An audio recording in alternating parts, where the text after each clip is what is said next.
buenas a todos, chicos y chicas, y bienvenidos un día más a clase. Hoy vamos a ver una de las cosas más bonitas y más importantes de las matemáticas, como es el estudio gráfico, y debido a que está presente en numerosas redes sociales y medios de comunicación, es muy importante saber interpretar y saber analizar todas las características y toda la información que nos pueda dar una gráfica en un simple vistazo.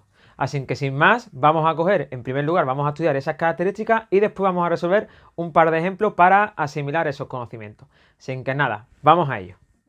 Lo primero que vamos a ver es qué es la gráfica de una función. Y vamos a ver dónde aparece representada la gráfica de una función. Para ello, lo primero que tenemos que saber es que vamos a establecer un sistema de ejes de coordenadas, que es donde va a aparecer representada la gráfica. Los ejes de coordenadas es algo que ya conocemos de cursos anteriores. El eje horizontal es al que se denomina eje de abscisas o eje X y toma valores desde el más negativo hacia la izquierda, que es el menos infinito, hacia el más positivo a la derecha, que es el más infinito. Análogamente, el eje vertical o eje de ordenadas o eje Y también toma valores desde el más negativo hacia abajo, el menos infinito, hasta el más positivo hacia arriba, el más infinito. De esta forma, los ejes deben estar bien escalados, es decir, que tienen que mantener la distancia entre los valores. Y esa escala la debemos de dar nosotros en función del contexto de la representación gráfica. En nuestro caso hemos decidido de que los ejes van a tomar valores de una unidad en una unidad, tanto en el eje X como en el eje Y. Sobre los ejes de coordenadas sabemos representar puntos. Cada punto tiene dos coordenadas, la primera que es la coordenada X y la segunda que es la coordenada Y. En nuestro caso, si queremos calcular las coordenadas de ese punto de color verde que hemos representado, vemos que el valor de la coordenada X es la que se encuentra hacia abajo y sería 1, y el valor de la coordenada Y sería el que se encuentra a la izquierda del punto y también valdría 1. Luego ese punto tiene coordenadas 1, 1. Si ahora queremos saber las coordenadas de ese punto, que es muy característico, vemos que es el cruce entre el eje X y el eje Y, luego las coordenadas son 0, 0 y se denomina origen de coordenadas. Análogamente, para saber las coordenadas del punto lila, sabemos que es -2, -2 y lo hemos llamado B. Si ahora unimos los puntos, lo que obtenemos es una representación de color anaranjado, que es a lo que le podemos denominar gráfica de la función. Pues bien, la gráfica de una función no es más entonces que la representación en unos ejes de coordenadas de unos puntos X, Y, donde la Y, es decir, la coordenada Y, tiene la peculiaridad que es el valor de la función en la coordenada correspondiente X. Por lo tanto, cualquier otro punto que representemos fuera y que no pase por esa representación gráfica no se corresponderá con un punto de la función. Además, no siempre vamos a poder unir todos los puntos de una gráfica, ya que eso solamente va a tener sentido si la función puede tomar valores intermedios. Pero esto os lo dejamos de razonamiento a ustedes.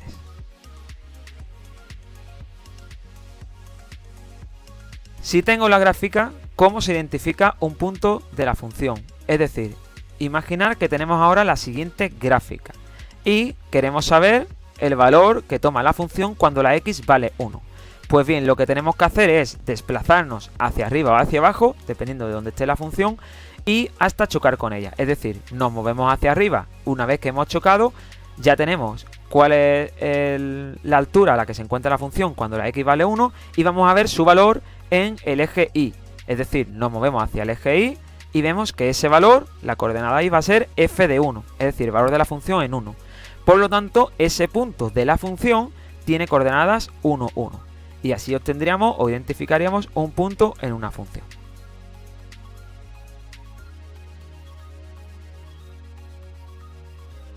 Bien, ahora vamos a empezar viendo las características que se pueden obtener a través de la representación gráfica de una función. Vamos a empezar por las dos primeras, que es ver cuál es el dominio y cuál es el recorrido. Y lo vamos a hacer a través de este ejemplo. Pues bien, para ello el dominio lo definimos como el conjunto de valores que puede tomar la variable independiente. Como la variable independiente es la variable X o la que se encuentra en el eje de abscisa, pues se va a medir en el eje horizontal. Por lo tanto, lo que vamos a hacer es un barrido desde la izquierda hacia la derecha, viendo dónde hay función y donde exista vamos a considerar los valores del eje X. Es decir, si hacemos un barrido como aparece ahí arriba en el recuadro de color rojo, en el ejemplo nuestra variable independiente es el tiempo y el dominio va entre los valores que van desde el 0 hasta el 5. Como se puede tomar todos esos valores, lo vamos a considerar como un intervalo. Y como los extremos, es decir, el valor 0 y el valor 5 están incluidos, lo ponemos entre corchetes. Es Es decir, debemos conocer los conceptos de intervalos que vimos en temas anteriores. Análogamente, si ahora consideramos el recorrido, que la definición es conjunto de valores que puede tomar la variable dependiente, es decir, los valores que puede tomar la función, lo vamos a medir en el eje vertical o eje de ordenadas. Por lo tanto, en vez de hacer un barrido de izquierda a derecha, lo vamos a hacer desde abajo hacia arriba. En este caso, vemos que ese recuadro de color azul lo que va haciendo es un barrido entre todos los valores que toma la función. Y vemos que en nuestro ejemplo la variable dependiente sería la distancia y que el recorrido va desde los valores 0 a 160, que es el valor más alto que toma la función. Es decir, el valor mínimo sería 0, el valor más alto 160, y como ambos también están incluidos, se toman corchetes para representar el intervalo.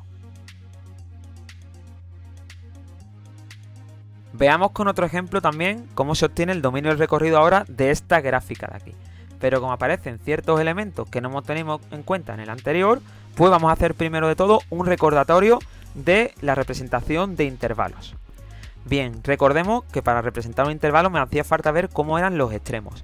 Si el intervalo era abierto, recordad que al representar los extremos los poníamos con un punto en blanco y que el intervalo estaba representado con paréntesis, es decir, el extremo o los extremos tenían paréntesis. En un intervalo que era cerrado se representaba con un punto negro o coloreado y los extremos se le ponían un corchetes. Y además, si los extremos eran infinitos, siempre se ponían con paréntesis. Bien, en este caso, para obtener el dominio, hacemos lo mismo. Hacemos un barrido desde la izquierda hacia la derecha y vemos que ahí hay un pequeño salto. En nuestro caso, el dominio va, como no podemos decir cuál es el valor más pequeño de la x en el que hay función, le vamos a decir que va desde el menos infinito, es decir, desde el valor más a la izquierda. Se cortaría en la x 1 y luego se reanudaría desde el 2 hasta el 3. El 1 es un valor en el cual la función está incluido. Como no aparece un punto en blanco, pues estaría incluido. Pero en el valor 2 vemos que la función tiene un punto en blanco, es decir, no está incluido. Y de ahí que lo hayamos representado con paréntesis. Luego en este caso hemos puesto cuál es el dominio de nuestra función. La u que hemos representado indica la unión de dos intervalos. Por lo tanto, podríamos representar que el dominio sería desde menos infinito a 1 y desde 2 a 3, con el 2 no incluido tal como aparece ahí, o bien con la u. Análogamente podemos hacer lo mismo con el recorrido, que en este caso va desde el valor 0 hacia el más infinito. El 0 está incluido porque la función ahí no tiene ningún punto en blanco y va hacia el más infinito porque en este caso va hacia arriba y no podemos determinar cuál es el valor más alto. Como los infinitos se ponen con paréntesis, de ahí viene de que el extremo del infinito tenga un paréntesis y no un corchete. Y de esta forma hemos obtenido el dominio y el recorrido de esta función. Pasamos ahora a ver otra característica muy simple, que es la continuidad. Bien, vamos a verlo con dos ejemplitos que creemos que ya se ven bastante claros. La continuidad de una función, o podemos decir que una función es continua si se puede dibujar su gráfica sin levantar el lápiz del papel, es decir, que no va a presentar ningún salto. En caso contrario se dice que es discontinua. Pues bien, en nuestro caso podemos ver de que en la primera gráfica la función es continua, ya que partiendo desde el inicio puede llegar hasta el final sin levantar el lápiz del papel, mientras que en la segunda es discontinua, porque en este caso hay un salto, es decir, desde el valor x igual a menos 2 hasta el valor x igual a menos 1, hay un salto ahí entre la función, por lo tanto vamos a tener que levantar el lápiz del papel y diremos que no es continua. La siguiente característica es la periodicidad. Algo que es periódico es algo que se repite en un intervalo, ya puede ser de tiempo o entre dos valores correspondientes. Vamos a verlo también con estas dos gráficas.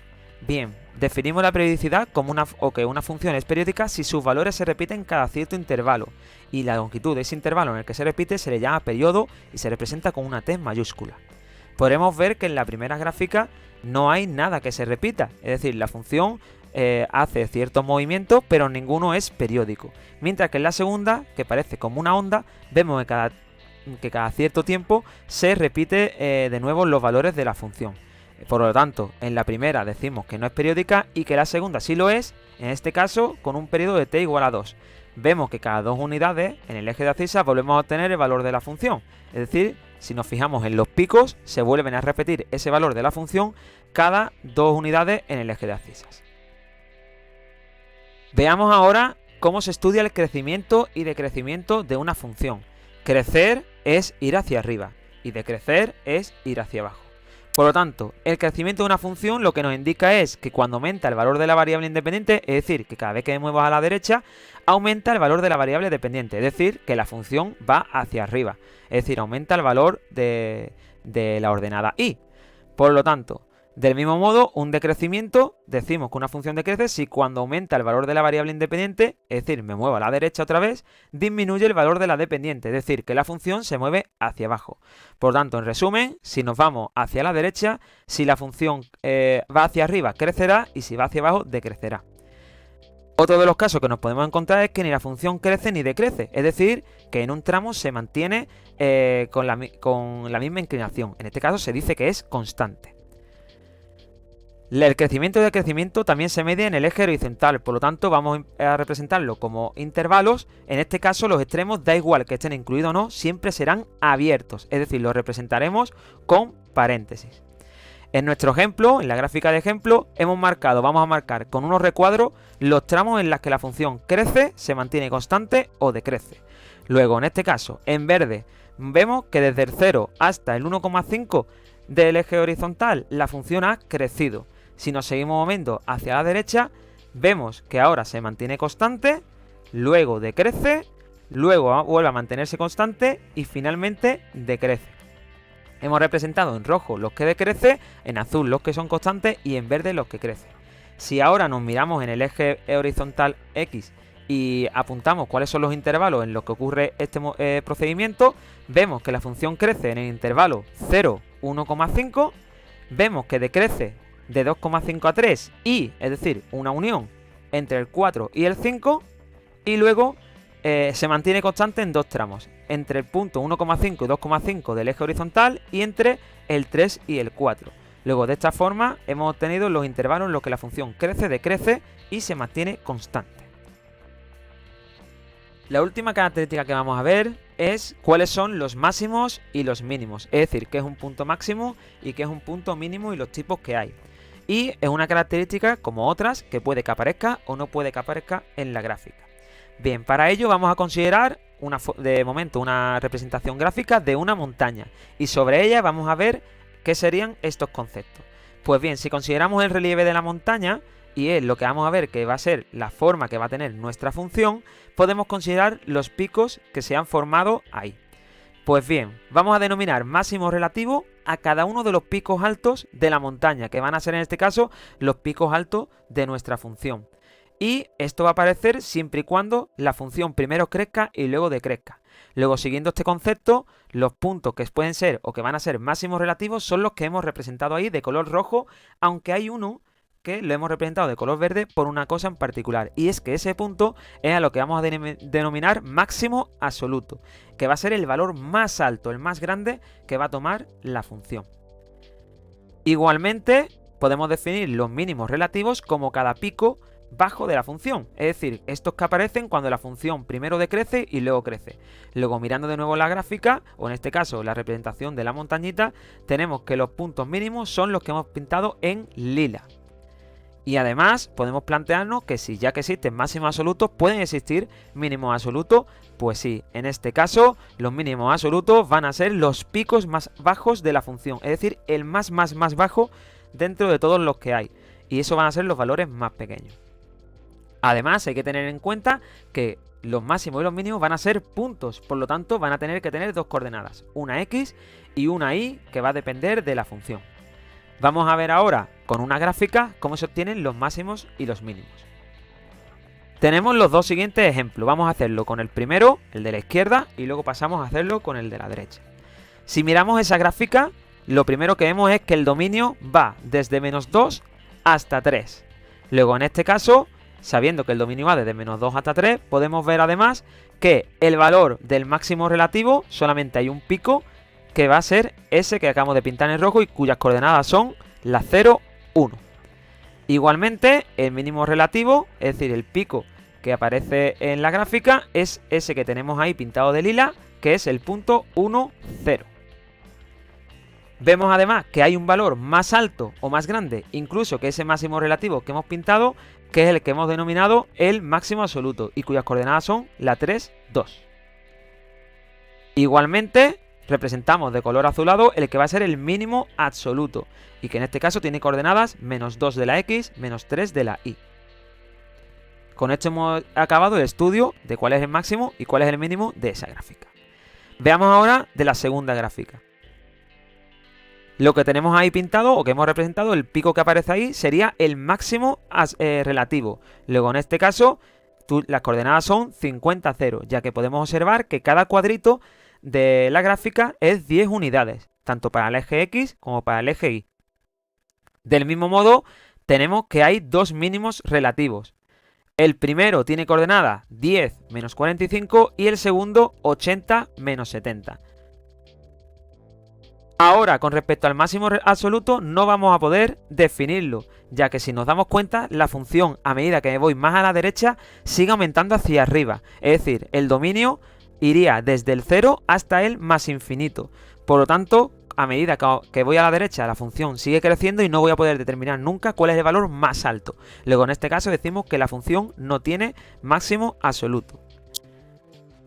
En nuestro caso, como vemos que hay un valor más pequeño que sí lo puede tomar, y en este caso lo hemos pintado de azul, coincide además con uno de los mínimos relativos. Esto puede ocurrir, y es que un máximo absoluto coincida con un mínimo de los relativos. En este caso también el mínimo absoluto va a ser el 80 menos 70. Bien, una vez que hemos visto las distintas características que presenta una función y que se puede obtener a través de su gráfica, vamos a verla ahora todas juntas en la resolución de un ejemplito o el estudio de una gráfica de una función y vamos a ver cómo se obtiene de forma global, ¿vale?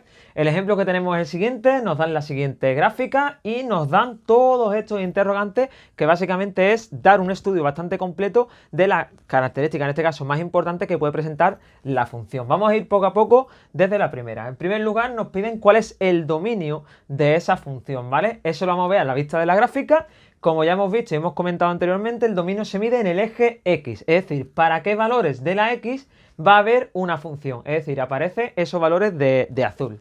Bien, lo que hacemos es un barrido desde la izquierda hacia la derecha y podemos ayudarnos, por ejemplo, de un folio. En este caso vemos que a la izquierda del menos 4 no hay nada de función, por lo tanto en este caso no tenemos que considerar nada a la izquierda del menos 4, igual que a la derecha del 4, no tenemos que considerar nada, la función está representada aquí. Si en alguna gráfica nos apareciera de que la función no termina aquí, veis que tiene un punto, pues seguiría la función. Eso indica de que viene desde el menos infinito, es decir, hay que considerar todos los valores hacia la izquierda, hacia el valor más alejado de la izquierda, que sería el menos infinito. En nuestro caso empieza a partir del menos 4. Luego ese es el primer valor que voy a tener que tener en cuenta, el menos 4. ¿Qué ocurre? Que cuando yo hago el barrido, veo que para cada uno de esos valores, es decir, me voy moviendo y sigue habiendo función hasta llegar aquí el menos 1. ¿Vale? Luego ese va a ser el siguiente punto a tener en cuenta. Recordar de que estoy basándome siempre en el eje X, aunque estoy viendo que la función está representada ahí en la gráfica. Luego, desde el menos 1 hasta este punto que está aquí, que no es menos 2. Este punto en la X se corresponde al valor 0, es decir, desde el menos 1 hasta el 0 no hay función, luego eso no lo voy a tener en cuenta. ¿Cuál es el siguiente valor que voy a tener en cuenta? El 0, luego ese valor también me va a aparecer. Y por último, desde el 0 en adelante llegamos hasta el 4.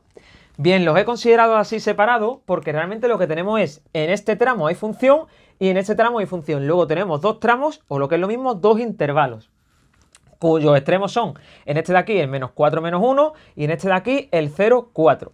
¿Qué ocurre? Que vamos a ver cómo están esos extremos, es decir, si están abiertos, si no están abiertos, es decir, si están incluidos o no están incluidos. Vemos que para x igual a menos 4 hay un punto cerrado, luego ese valor sí está incluido y le ponemos un corchete. Aquí en el menos 1 está abierto, luego no está incluido, lo tenemos que poner con un paréntesis. Luego, cuando la x vale 0, hay función aquí, por lo tanto el punto es cerrado, se pone corchete. Y lo mismo con el 4, que el punto también es cerrado, corchete. Luego le ponemos una unión para unir esos dos intervalos, esos dos tramos, y ese sería el dominio de la función. Igualmente, para el recorrido nos vamos desde abajo hacia arriba y vemos que a partir del menos 2 hay función y que el valor más alto es el 3 y que entre medio la función toma todos esos valores. Luego podemos decir directamente de que su recorrido es de menos 2 a 3 positivo, incluidos ambos de ellos, por lo tanto, se ponen con corchetes. ¿De acuerdo? Siguiente apartado. ¿Qué valor toma la función cuando la x vale 0? Recordar de que esa función, ¿vale? Esta función que le he llamado f, ya que aparece aquí el nombre de f, le damos valores en su interior de x, donde la x sería esto de aquí, es decir, el eje x y esto es el eje y. Luego le damos valores de aquí y vemos cuál es su correspondiente en el eje y.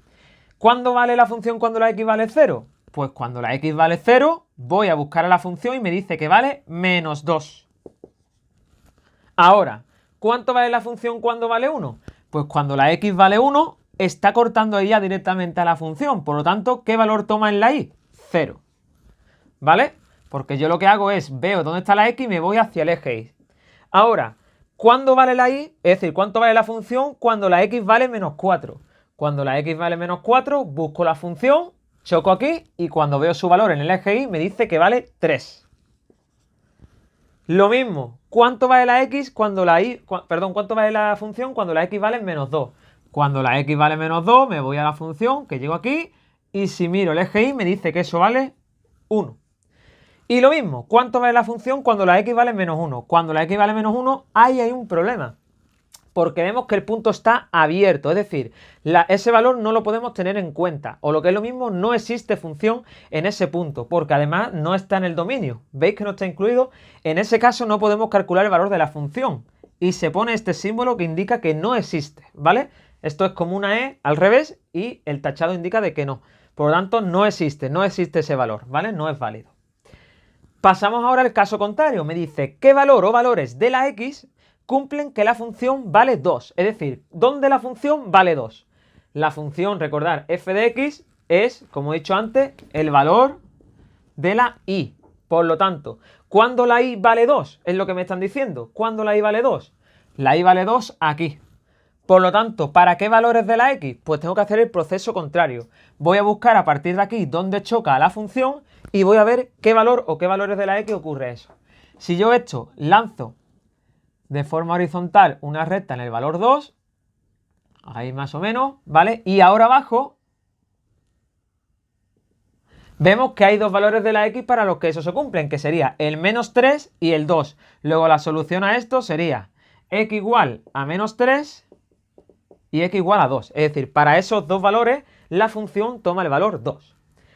Me preguntan si es continua. Bien, a la vista de la gráfica, ¿vale? Voy a borrar ya aquí para que no nos entorpezca con la gráfica, que es la parte que hemos pintado en azul, ¿vale?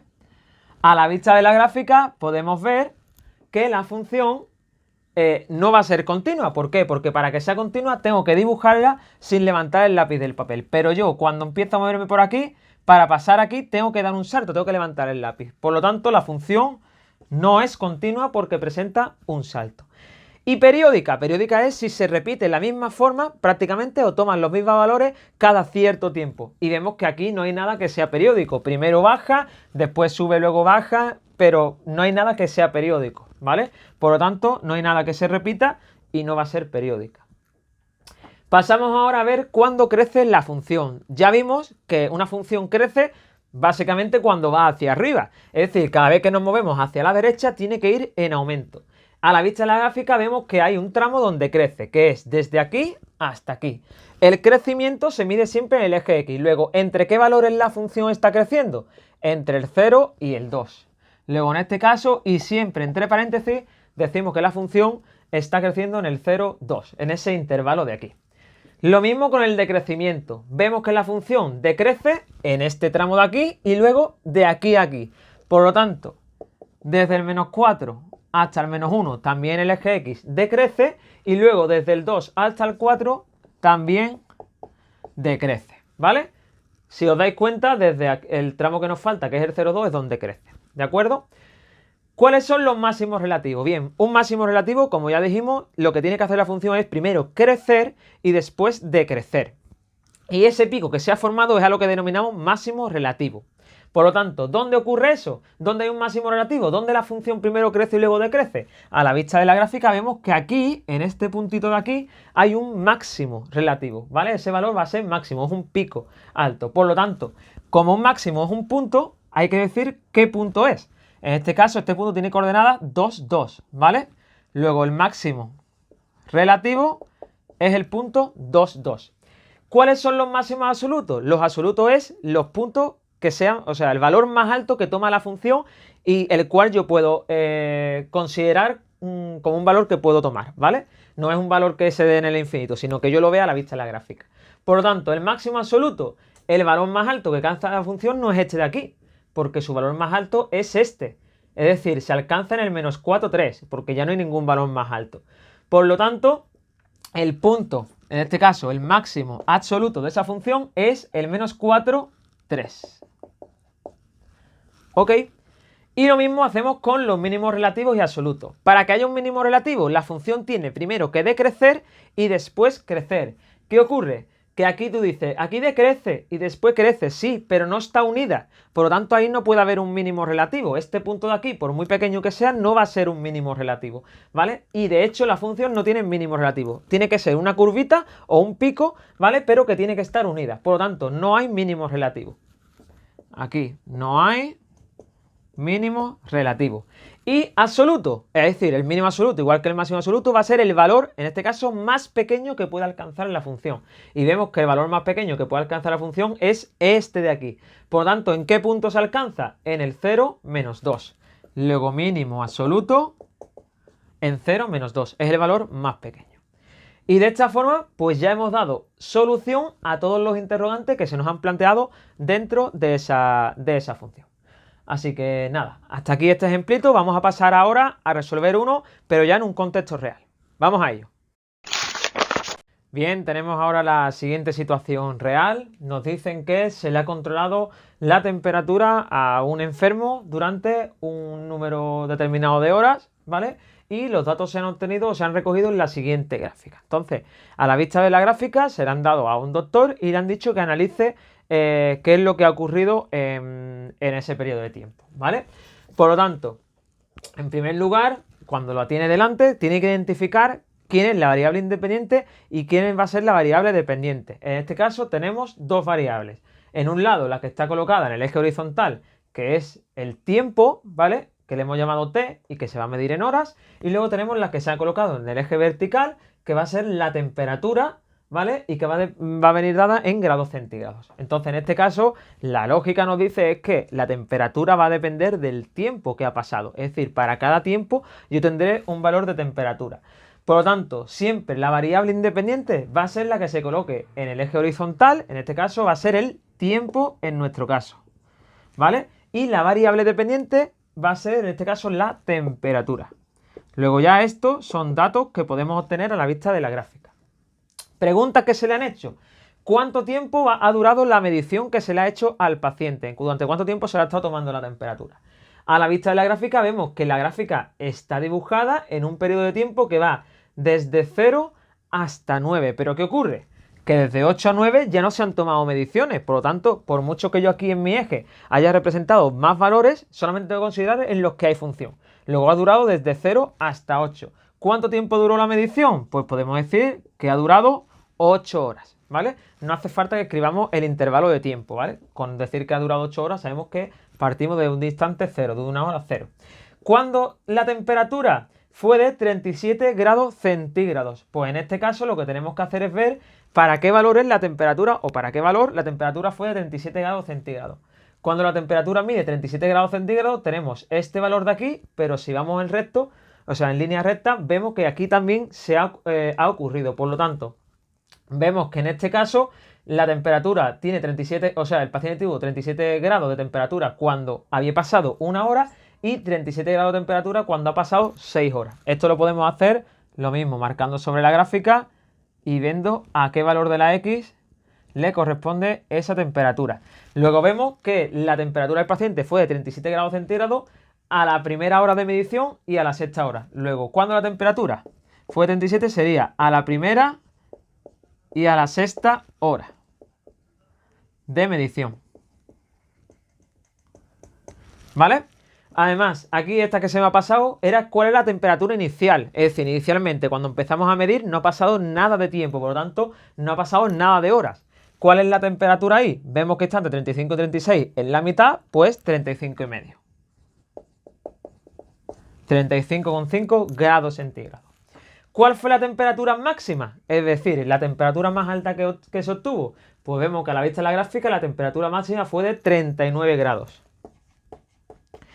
Y temperatura al cabo de 5 horas. Es decir, ¿qué temperatura tuvo cuando pasaron 5 horas? Pues al pasar las 5 horas me voy aquí, miro y más o menos aproximadamente. Es decir, veo qué valor toma la función cuando vale 5 el tiempo. Me voy hacia aquí arriba, choco con la función y ahora en horizontal y vemos que es este valor de aquí, que podríamos decir básicamente que sería de 37 grados y medio, ¿vale? Es decir, aproximadamente a la vista de la gráfica. Te pregunta que cuándo se le administró un fármaco. Se interpreta esta pregunta como que el paciente vemos que le va aumentando la fiebre, ¿vale? Y que llega un momento en el que le disminuye. Cuando le ha disminuido, se interpreta que es porque se le ha dado un fármaco. Luego, ¿en qué momento se le administra un fármaco? Cuando empieza a disminuir. Es decir, vemos que a partir de este punto empieza a decrecer. Luego, ¿a partir de qué hora? Pues si tiramos de nuevo también para abajo, vemos que es a las 4 horas. Luego, ¿cuándo se le administra un fármaco? A las 4 horas. ¿Vale?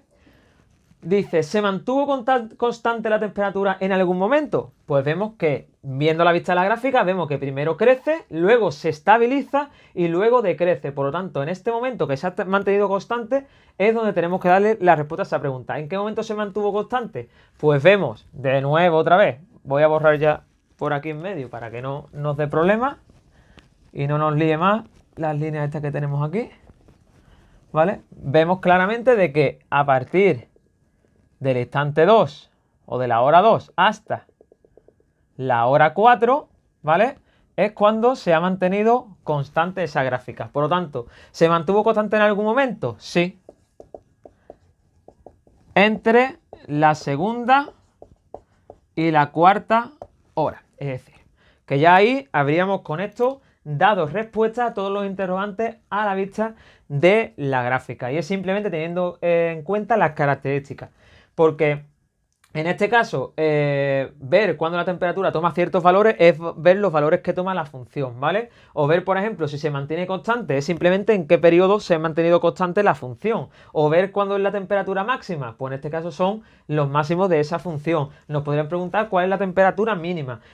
Nos podrían preguntar en qué instante o en qué periodo de tiempo la temperatura ha aumentado. Es decir, nos está pidiendo el crecimiento de la función.